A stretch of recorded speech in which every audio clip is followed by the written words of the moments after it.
ನಮಸ್ಕಾರಗಳಿದೆ.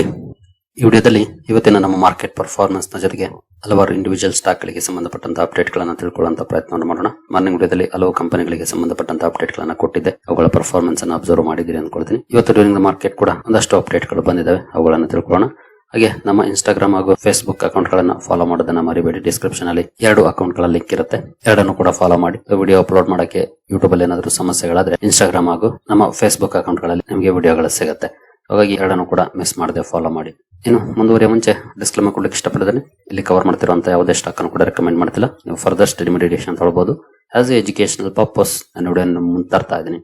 ಇವತ್ತಿನ ನಮ್ಮ market performance ಅನ್ನು ನೋಡೋದಾದ್ರೆ ನಿಫ್ಟಿಯಲ್ಲಿ ನೋಡಬಹುದು 118 ಪಾಯಿಂಟ್ಸ್ ಅಥವಾ 0.49% ಡೌನ್ ಪರ್ಫಾರ್ಮೆನ್ಸ್ ನೋಡ್ಲಿಕ್ಕೆ ಸಿಕ್ಕಿದೆ. ಅಂದ್ರೆ 0.5% ವರೆಗೂ ಡೌನ್ ಅಲ್ಲಿ ನಮ್ಮ ನಿಫ್ಟಿ ಕ್ಲೋಸಿಂಗ್ ಅನ್ನ ಕೊಟ್ಟಿದೆ. ಬಟ್ ಜಸ್ಟ್ ಕ್ಲೋಸಿಂಗ್ ಅನ್ನ ನೋಡಿದ್ರೆ ನಾರ್ಮಲ್ ಆಗಿ ಪರ್ಫಾರ್ಮೆನ್ಸ್ ಬಂದಿದೆ ಅನ್ಸುತ್ತೆ. ಬಟ್ ಇವತ್ತಿನ ಚಾರ್ಟ್ ನೋಡಬಹುದು, ಗ್ಯಾಪ್ ಡೌನ್ ಅಲ್ಲಿ ಓಪನ್ ಆಯ್ತು. ಎಕ್ಸ್ಪೆಕ್ಟೇಷನ್ ಕೂಡ ಇತ್ತು, ಯಾಕಂದ್ರೆ ಮಾರ್ನಿಂಗ್ ವಿಡಿಯೋದಲ್ಲಿ ನಾವು ಗಿಫ್ಟ್ ನಿಫ್ಟಿ ಹಾಗೂ ಏಷ್ಯನ್ ಮಾರ್ಕೆಟ್ ಗಳ ಪರ್ಫಾರ್ಮೆನ್ಸ್ ಅನ್ನು ನೋಡಿದಾಗ ನೆಗೆಟಿವ್ ಅಲ್ಲಿ ಟ್ರೇಡ್ ಆಗ್ತಾ ಇದ್ದು, ಹಾಗಾಗಿ ನೆಗೆಟಿವ್ ಅಲ್ಲಿ ಓಪನ್ ಆಗಬಹುದು ಅನ್ನುವಂತ ಎಕ್ಸ್ಪೆಕ್ಟೇಷನ್ ಇತ್ತು. ಅದೇ ರೀತಿ ಓಪನ್ ಆಯ್ತು. ಬಟ್ ಆನಂತರ ಒಳ್ಳೆ ಪಾಸಿಟಿವ್ ಪರ್ಫಾರ್ಮೆನ್ಸ್ ನೋಡ್ಲಿಕ್ಕೆ ಸಿಕ್ತು. ನೋಡಬಹುದು ಇವತ್ತಿನ ಹೈ 24,089 ವರೆಗೂ ಕೂಡ ಹೋಯ್ತು. ಬಟ್ ಸಸ್ಟೈನ್ ಆಗ್ಲಿಲ್ಲ. ಅಲ್ಲಿಂದ ಕಂಟಿನ್ಯೂಸ್ ಡೌನ್ ಆಗ್ಲಿಕ್ಕೆ ಶುರು ಆಯ್ತು. ನೋಡಬಹುದು ಆಲ್ಮೋಸ್ಟ್ ನಿಯರ್ಲಿ 200 ಪಾಯಿಂಟ್ಸ್ ಡೌನ್ ಆಯ್ತು. ಮತ್ತೆ ಕೊನೆಯಲ್ಲಿ ಒಂದು ಬೌನ್ಸ್ ಕೂಡ ಸಿಕ್ಕಿತು. ಮೋರ್ ದನ್ 40 ಪಾಯಿಂಟ್ಸ್ ರಿಕವರ್ ಕೂಡ ಆಯ್ತು. ಸ್ವಲ್ಪ ಮಟ್ಟಿಗೆ ರಿಕವರ್ ಆಯ್ತು ಅಂತಾನೆ ಹೇಳ್ಬಹುದು. ಬಟ್ ಓವರ್ ಆಲ್ 118 ಪಾಯಿಂಟ್ಸ್ ಅಥವಾ 0.49% ಡೌನ್ ಅಲ್ಲಿ ಕ್ಲೋಸಿಂಗ್ ಅನ್ನ ಕೊಟ್ಟಿದೆ. ನಿನ್ನೆ ಅಂತೂ ಒಳ್ಳೆ ಪರ್ಫಾರ್ಮೆನ್ಸ್ ಇತ್ತು, ಬಟ್ ಇವತ್ತು ಸ್ವಲ್ಪ ನೆಗೆಟಿವ್ ಅಲ್ಲಿ ಕ್ಲೋಸಿಂಗ್ ಅನ್ನ ಕೊಟ್ಟಿದೆ. ಇನ್ನು ಸೆನ್ಸೆಕ್ಸ್ ಕಡೆ ಬಂದ್ರೆ ಇಲ್ಲಿ 479 ಪಾಯಿಂಟ್ಸ್ ಅಥವಾ 0.63% ಡೌನ್ ಫಾಲ್ ಇದೆ. ಸೇಮ್ ಚಾರ್ಟ್ ಪ್ಯಾಟರ್ನ್ ನಮಗೆ ಸೆನ್ಸೆಕ್ಸ್ ಅಲ್ಲೂ ಕೂಡ ನೋಡ್ಲಿಕ್ಕೆ ಸಿಗುತ್ತೆ. ಇಲ್ಲೂ ಕೂಡ ಕೊನೆಯಲ್ಲಿ ಒಂದ್ ಸ್ವಲ್ಪ ಪುಲ್ ಬ್ಯಾಕ್ ನೋಡ್ಲಿಕ್ಕೆ ಸಿಕ್ತು, ನೋಡಬಹುದು ಇಲ್ಲಿ. ಇನ್ನು ಬ್ರಾಡ್ ಮಾರ್ಕೆಟ್ ಇಂಡೈಸಸ್ ಗಳ ಪರ್ಫಾರ್ಮೆನ್ಸ್ ಅನ್ನ ನೋಡೋದಾದ್ರೆ ನಿಫ್ಟಿ ನೆಕ್ಸ್ಟ್ 50 ನಲ್ಲಿ ನೋಡಬಹುದು 0.18% ಪಾಸಿಟಿವ್ ಪರ್ಫಾರ್ಮೆನ್ಸ್ ಇದೆ. ನಿಫ್ಟಿ 50% ವರೆಗೂ ಡೌನ್ ಆಯ್ತು, ಬಟ್ ನೆಕ್ಸ್ಟ್ 50 ನಲ್ಲಿ ಸ್ವಲ್ಪ ಮಟ್ಟಿಗೆ ಪಾಸಿಟಿವ್ ಪರ್ಫಾರ್ಮೆನ್ಸ್ ನೋಡ್ಲಿಕ್ಕೆ ಸಿಕ್ಕಿದೆ. ನಿಫ್ಟಿ 100 ಅಲ್ಲಿ 0.37% ಡೌನ್ ಪರ್ಫಾರ್ಮೆನ್ಸ್ ಇದೆ. ಹಾಗೆ ನಿಫ್ಟಿ 200 ಕೂಡ 0.19% ಡೌನ್ ಅಲ್ಲಿ ಕ್ಲೋಸಿಂಗ್ ಅನ್ನ ಕೊಟ್ಟಿದೆ. ನಿಫ್ಟಿ 500 0.14% ಡೌನ್ ಅಲ್ಲಿ ಕ್ಲೋಸಿಂಗ್ ಅನ್ನ ಕೊಟ್ಟಿದೆ. ನಿಫ್ಟಿ ನೆಕ್ಸ್ಟ್ 50 ಮಾತ್ರ ಪಾಸಿಟಿವ್ ಅಲ್ಲಿ ಪರ್ಫಾರ್ಮ್ ಮಾಡ್ತು. ಇನ್ನು ನಿಫ್ಟಿ 50, 100, 200, 500 ಎಲ್ಲ ಕೂಡ ಸ್ವಲ್ಪ ಮಟ್ಟಿಗೆ ನೆಗೆಟಿವ್ ಅಲ್ಲಿ ಪರ್ಫಾರ್ಮೆನ್ಸ್ ಅನ್ನ ಮಾಡಿದಾವೆ. ಇನ್ನು ಮಿಡ್ ಕ್ಯಾಪ್ ಗಳ ಕಡೆ ಬಂದ್ರೆ ಮಿಡ್ ಕ್ಯಾಪ್ 50 ಅಲ್ಲಿ 0.51% ಪಾಸಿಟಿವ್ ಪರ್ಫಾರ್ಮೆನ್ಸ್ ಇದೆ. ಹಾಗೆ ಮಿಡ್ ಕ್ಯಾಪ್ 100 ಅಲ್ಲಿ 0.54% ಪಾಸಿಟಿವ್ ಇದೆ. ಮಿಡ್ ಕ್ಯಾಪ್ 150 ನಲ್ಲಿ 0.45% ಪಾಸಿಟಿವ್ ಇದೆ. ಅಂದ್ರೆ ಡಿಸೆಂಟ್ ಪರ್ಫಾರ್ಮೆನ್ಸ್ ಇದೆ ಇವತ್ತು ಮಿಡ್ ಕ್ಯಾಪ್ ಶೇರುಗಳಲ್ಲಿ. 0.5% ಅಥವಾ 0.5% ವರೆಗೂ ಕೂಡ ಪಾಸಿಟಿವ್ ಪರ್ಫಾರ್ಮೆನ್ಸ್ ಇವತ್ತು ನೋಡ್ಲಿಕ್ಕೆ ಸಿಕ್ಕಿದೆ. ಇನ್ನು ಸ್ಮಾಲ್ ಕ್ಯಾಪ್ ಕಡೆ ಬಂದ್ರೆ ಸ್ಮಾಲ್ ಕ್ಯಾಪ್ 50 0.4% ಅಪ್ ಅಲ್ಲಿ ಕ್ಲೋಸಿಂಗ್ ಅನ್ನ ಕೊಟ್ಟಿದೆ. ಸ್ಮಾಲ್ ಕ್ಯಾಪ್ 100 ಅಲ್ಲಿ 0.35% ಪಾಸಿಟಿವ್ ಪರ್ಫಾರ್ಮೆನ್ಸ್ ಇದೆ. ಸ್ಮಾಲ್ ಕ್ಯಾಪ್ 250 ನಲ್ಲಿ 0.2% ಪಾಸಿಟಿವ್ ಪರ್ಫಾರ್ಮೆನ್ಸ್ ಇದೆ. ಅಂದ್ರೆ ಸ್ಮಾಲ್ ಕ್ಯಾಪ್ ಮಿಡ್ ಕ್ಯಾಪ್ ಸ್ವಲ್ಪ ಮಟ್ಟಿಗೆ ಒಳ್ಳೆ ಪರ್ಫಾರ್ಮೆನ್ಸ್ ಅನ್ನೇ ಮಾಡಿದ್ದಾವೆ ಇವತ್ತು. In case small and mid cap ಅಲ್ಲಿ ಜಾಸ್ತಿ ಹೂಡಿಕೆ ಇದ್ರೆ ಮೇ ಬಿ ಅಂತವರ ಪೋರ್ಟ್ಫೋಲಿಯೋಗಳು ಬೆಟರ್ ಪರ್ಫಾರ್ಮೆನ್ಸ್ ಅನ್ನ ಮಾಡಿರಬಹುದು. ಇವನ್ ನನ್ನ ಪೋರ್ಟ್ಫೋಲಿಯೋ ಕೂಡ ಇವತ್ತು ಅರೌಂಡ್ 0.7% ಪಾಸಿಟಿವ್ ಅಲ್ಲಿ ಪರ್ಫಾರ್ಮೆನ್ಸ್ ಅನ್ನ ಮಾಡಿದೆ. ಹೆಡ್ಲೈನ್ ಇಂಡೈಸಸ್ ಗಳು ಡೌನ್ ಇರಬಹುದು, ಬಟ್ ಪೋರ್ಟ್ಫೋಲಿಯೋಗಳ ಲೆವೆಲ್ ಅಲ್ಲಿ ಒಳ್ಳೆ ಪರ್ಫಾರ್ಮೆನ್ಸ್ ಇದೆ. ಎಸ್ಪೆಷಲಿ ಯಾಕೆಂದ್ರೆ ಮಿಡ್ ಅಂಡ್ ಸ್ಮಾಲ್ ಕ್ಯಾಪ್ ಅಲ್ಲಿ ನನ್ನ ಹೂಡಿಕೆ ಜಾಸ್ತಿ ಇರೋದ್ರಿಂದ. ಇನ್ನು ಮೈಕ್ರೋ ಕ್ಯಾಪ್ ಕೂಡ ಒಳ್ಳೆ ಪರ್ಫಾರ್ಮೆನ್ಸ್ ಅನ್ನ ಮಾಡಿದೆ. 0.72% ಪಾಸಿಟಿವ್ ಅಲ್ಲಿ ಪರ್ಫಾರ್ಮೆನ್ಸ್ ಅನ್ನ ಮಾಡಿದೆ ಮೈಕ್ರೋ ಕ್ಯಾಪ್ ಇಂಡೆಕ್ಸ್ ಕೂಡ ಇವತ್ತು. ಇನ್ನು ಸೆಕ್ಟೋರಲ್ ಇಂಡೈಸಸ್ ಗಳ ಕಡೆ ಬಂದ್ರೆ ನಿಫ್ಟಿ ಆಟೋದಲ್ಲಿ 0.07% ಪಾಸಿಟಿವ್ ಪರ್ಫಾರ್ಮೆನ್ಸ್ ಇದೆ. ಅಂದ್ರೆ ಸ್ಲೈಟ್ಲಿ ಅಪ್ ಅಲ್ಲಿ ಕ್ಲೋಸಿಂಗ್ ಅನ್ನ ಕೊಟ್ಟಿದೆ. ಇನ್ನು ನಿಫ್ಟಿ ಬ್ಯಾಂಕ್ ಅಲ್ಲಿ 0.36% ಡೌನ್ ಇದೆ. ಹಾಗೆ ಫೈನಾನ್ಷಿಯಲ್ ಸರ್ವಿಸಸ್ ಅಲ್ಲಿ 0.65% ಡೌನ್ ಫಾಲ್ ಇದೆ. FMCG 0.14% ಪಾಸಿಟಿವ್ ಅಲ್ಲಿ ಪರ್ಫಾರ್ಮೆನ್ಸ್ ಅನ್ನ ಮಾಡಿದೆ.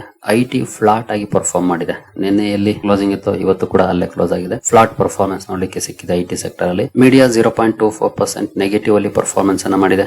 ಮೆಟಲ್ ಅಲ್ಲಿ 1.1% ಪಾಸಿಟಿವ್ ಪರ್ಫಾರ್ಮೆನ್ಸ್ ನೋಡ್ಲಿಕ್ಕೆ ಸಿಕ್ಕಿದೆ ಇವತ್ತು. ಮೆಟಲ್ ಸೆಕ್ಟರ್ ಚೆನ್ನಾಗಿ ಪರ್ಫಾರ್ಮ್ ಮಾಡಿದೆ ಇವತ್ತು. ಫಾರ್ಮಾ 0.06% ನೆಗೆಟಿವ್ ಇದೆ, ಅಂದ್ರೆ ಸ್ಲೈಟ್ಲಿ ಡೌನ್ ಅಲ್ಲಿ ಕ್ಲೋಸಿಂಗ್ ಅನ್ನು ಕೊಟ್ಟಿದೆ. PSU ಬ್ಯಾಂಕ್ ಗಳಲ್ಲಿ 0.46% ಡೌನ್ ಪರ್ಫಾರ್ಮೆನ್ಸ್ ನೋಡ್ಲಿಕ್ಕೆ ಸಿಕ್ಕಿದೆ. ಹಾಗೆ ರಿಯಾಲ್ಟಿನಲ್ಲಿ 0.52% ಡೌನ್ ಆಗಿದೆ. ಪ್ರೈವೇಟ್ ಬ್ಯಾಂಕ್ 0.62% ಡೌನ್ ಇದೆ.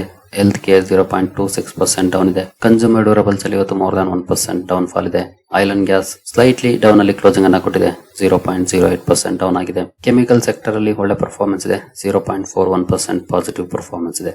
ಅಂದ್ರೆ ಇವತ್ತು ಪಾಸಿಟಿವ್ ಅಲ್ಲಿ ನೋಡ್ಲಿಕ್ಕೆ ಸಿಕ್ಕಿದ್ದು ಕೆಲವು ಇಂಡೈಸಸ್ ಗಳು. ಅದರಲ್ಲಿ ಆಟೋ ಅಂಡ್ FMCG ಫ್ಲಾಟಿಶ್ ಅಂತಾನೆ ಹೇಳಬಹುದು, ಬಟ್ ಗ್ರೀನ್ ಅಲ್ಲಿ ಕ್ಲೋಸಿಂಗ್ ಅನ್ನ ಕೊಟ್ಟಿದ್ದಾವೆ ಅಷ್ಟೇ.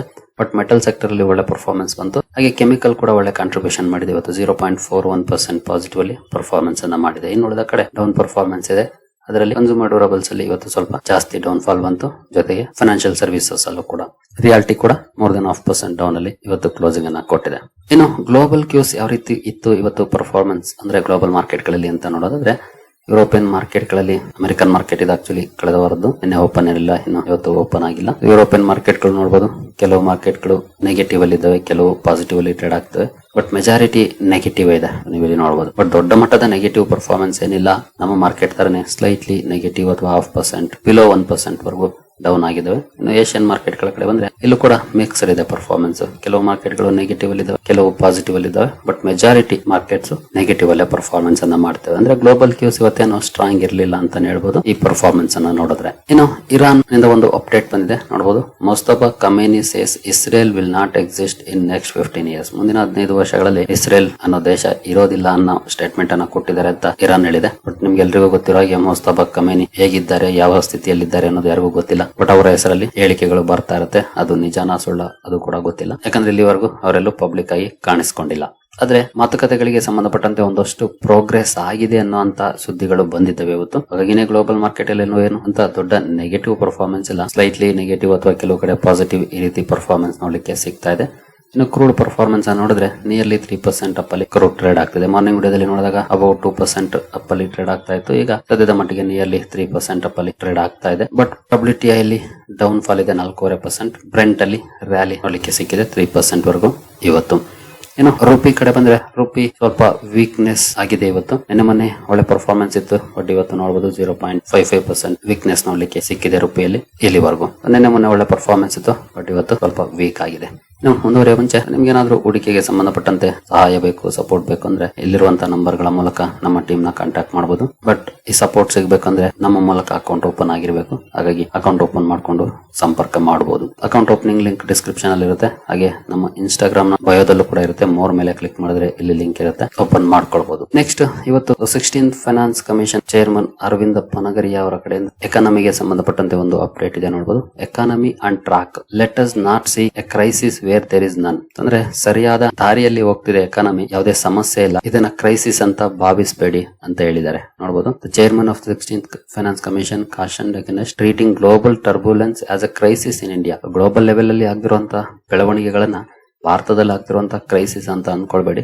India Inc is not in a crisis said Panagariya. ಏನೇ ಡೆವಲಪ್ಮೆಂಟ್ಸ್ ಆಚೆ ಆಗ್ತಾ ಇದ್ರು ಕೂಡ ಭಾರತದ ಎಕಾನಮಿ ಆನ್ ಟ್ರಾಕ್ ಇದೆ ಅನ್ನುವಂತ ಸ್ಟೇಟ್ಮೆಂಟ್ ಅನ್ನ ಕೊಟ್ಟಿದ್ದಾರೆ. ಒಂದಷ್ಟು ಖಂಡಿತ ಪಾಸಿಟಿವ್ಸ್ ಇದೆ, ಇಲ್ಲ ಅಂತಲ್ಲ. ಬಟ್ ಈ ವೆಸ್ಟ್ ಏಷ್ಯಾ ಕ್ರೈಸಿಸ್ ಜಾಸ್ತಿ ದಿನ ಮುಂದುವರೆದಷ್ಟು ಅದರ ಕಾಸ್ಕೇಡಿಂಗ್ ಇಂಪ್ಯಾಕ್ಟ್ ಜಾಸ್ತಿ ಆಗ್ಬಹುದು ಅನ್ನುವಂತ ಭಯ ಇದೆ ಎಲ್ರಿಗೂ ಅಷ್ಟೇ. ನೋಡೋಣ ಎಷ್ಟು ಬೇಗ ಕ್ರೈಸಿಸ್ಗೆ ಅಂತ್ಯ ಸಿಗುತ್ತೆ ಅಂತ. ಇನ್ನು ಇಂಡಿವಿಜುವಲ್ ಸ್ಟಾಕ್ ಗಳ ಕಡೆ ನಾವು ಬರೆದರೆ ಬಿಎಲ್ ಇವತ್ತು ಫೋಕಸ್ ಅಲ್ಲಿತ್ತು, ಕಾರಣ ಕಂಪನಿಗೆ 608 ಕೋಟಿ ಪ್ರಾಜೆಕ್ಟ್ ಸಿಕ್ಕಿರೋ ಬಗ್ಗೆ ಸುದ್ದಿ ಬಂದಿತ್ತು. ಬಟ್ ಸ್ಟಾಕ್ ಅಲ್ಲಿ ಏನು ರಿಯಾಕ್ಷನ್ ಇಲ್ಲ, ಸ್ವಲ್ಪ ಮಟ್ಟಿಗೆ ನೆಗೆಟಿವ್ ಅಲ್ಲೇ ಪರ್ಫಾರ್ಮೆನ್ಸ್ ನೋಡ್ಲಿಕ್ಕೆ ಸಿಕ್ಕಿದೆ ಇವತ್ತು ಬಿಎಲ್ ಅಲ್ಲಿ. ನಂತರ JSW ಎನರ್ಜಿ ಫೋಕಸ್ ಅಲ್ಲಿತ್ತು, ಕಾರಣ ಕಂಪನಿ QIP ಲಾಂಚ್ ಮಾಡಿತ್ತು. ಅದರ ಬಗ್ಗೆ ಒಂದಷ್ಟು ಡೇಟಾಗಳು ರಿಲೀಸ್ ಆಗಿದೆ. GQG partners, SBI mutual fund ಇವರುಗಳು QIP ನಲ್ಲಿ ಪಾರ್ಟಿಸಿಪೇಟ್ ಮಾಡಿರೋ ಬಗ್ಗೆ ಸುದ್ದಿ ಬಂದಿದೆ. ಈ ಒಂದು ಅಪ್ಡೇಟ್ ನ ಕಾರಣಕ್ಕೆ ಸ್ಟಾಕ್ ಫೋಕಸ್ ಅಲ್ಲಿತ್ತು, ಒಳ್ಳೆ ಪರ್ಫಾರ್ಮೆನ್ಸ್ ನೋಡ್ಲಿಕ್ಕೆ ಸಿಕ್ಕಿದೆ. ನಿಯರ್ಲಿ 4% ಅಪ್ ಅಲ್ಲಿ ಇವತ್ತು JSW ಎನರ್ಜಿ ಪರ್ಫಾರ್ಮೆನ್ಸ್ ಅನ್ನ ಮಾಡಿದೆ. ಇನ್ನು RVNL ಕೂಡ ಫೋಕಸ್ ಅಲ್ಲಿತ್ತು, ರಿಸಲ್ಟ್ ಅನೌನ್ಸ್ ಆಗಿತ್ತು, ರಿಸಲ್ಟ್ ನ ಕಾರಣಕ್ಕೆ. ಬಟ್ ಸ್ಟಾಕ್ ಅಲ್ಲಿ ನೆಗೆಟಿವ್ ರಿಯಾಕ್ಷನ್ ಬಂದಿದೆ ಕಂಪನಿಯ ರಿಸಲ್ಟ್ ಗೆ.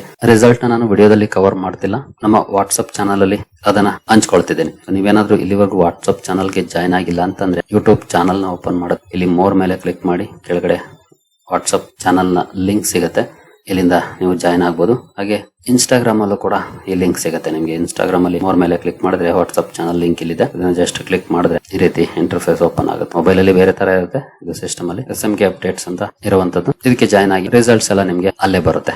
ಇನ್ನು ಆರ್ಡರ್ ಗಳ ಅಪ್ಡೇಟ್ ಕಡೆ ಬಂದ್ರೆ ಅಕ್ಮೆ ಸೋಲಾರ್ ಹೋಲ್ಡಿಂಗ್ಸ್ ಇವತ್ತು ಫೋಕಸ್ ಅಲ್ಲಿತ್ತು, ಕಾರಣ ಕಂಪನಿ ಪವರ್ ಪರ್ಚೇಸ್ ಅಗ್ರಿಮೆಂಟ್ ಗೆ ಸಹಿ ಹಾಕಿದೆ SECI ಜೊತೆ. SECI ಹಾಗೂ ಅಕ್ಮೆ ಸೋಲಾರ್ ಪವರ್ ಪರ್ಚೇಸ್ ಅಗ್ರಿಮೆಂಟ್ ಅನ್ನು ಮಾಡ್ಕೊಂಡಿದ್ದಾರೆ. ಬಟ್ ಈ ಆರ್ಡರ್ 28/5/2028 ಕಮೆನ್ಸ್ ಆಗುತ್ತೆ. ಜೊತೆಗೆ ಇದು ಲಾಂಗ್ ಟರ್ಮ್ ಆರ್ಡರ್, 25 ವರ್ಷಗಳ ಒಪ್ಪಂದ. ಇದು 300 ಮೆಗಾವ್ಯಾಟ್ ಸಾಮರ್ಥ್ಯದ ಪವರ್ ಪರ್ಚೇಸ್ ಅಗ್ರಿಮೆಂಟ್ ನ ಕಾರಣಕ್ಕೆ ಅಕ್ಮೆ ಸೋಲಾರ್ ಹೋಲ್ಡಿಂಗ್ಸ್ ಇವತ್ತು ಫೋಕಸ್ ಅಲ್ಲಿತ್ತು. ನಂತರ ಲಾರ್ಸನ್ ಅಂಡ್ ಟೊಬ್ರೋ ಕೂಡ ಇವತ್ತು ಒಂದು ಆರ್ಡರ್ ಅಪ್ಡೇಟ್ ಅನ್ನು ಕೊಟ್ಟಿದೆ ನೋಡಬಹುದು. ಸಿಗ್ನಿಫಿಕೆಂಟ್ ಆರ್ಡರ್ ನ ಪಡ್ಕೊಂಡಿದೆ ಫಾರ್ ಜಿಯೋ ಸ್ಟ್ರಕ್ಚರ್ ಬಿಸ್ನೆಸ್ ಗೆ ಸಂಬಂಧಪಟ್ಟಂತ ಆರ್ಡರ್ ಇದು. ಸಿಗ್ನಿಫಿಕೆಂಟ್ ಆರ್ಡರ್ ಅಂದ್ರೆ 1000ದಿಂದ 2500 ಕೋಟಿವರೆಗಿನ ಆರ್ಡರ್ ಅನ್ನ L&T ಇವತ್ತು ಪಡ್ಕೊಂಡಿದೆ.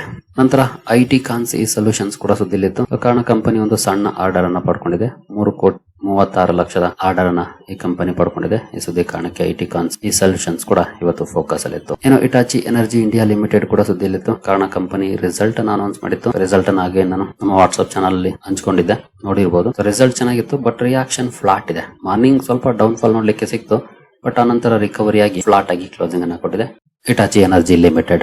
ಸರಿಗಳೇ, ಈ ಎಲ್ಲ ಅಪ್ಡೇಟ್ಸ್ ನಿಮಗೆ ಇಷ್ಟ ಆಗಿದೆ ಅನ್ಕೊಳ್ತೀನಿ.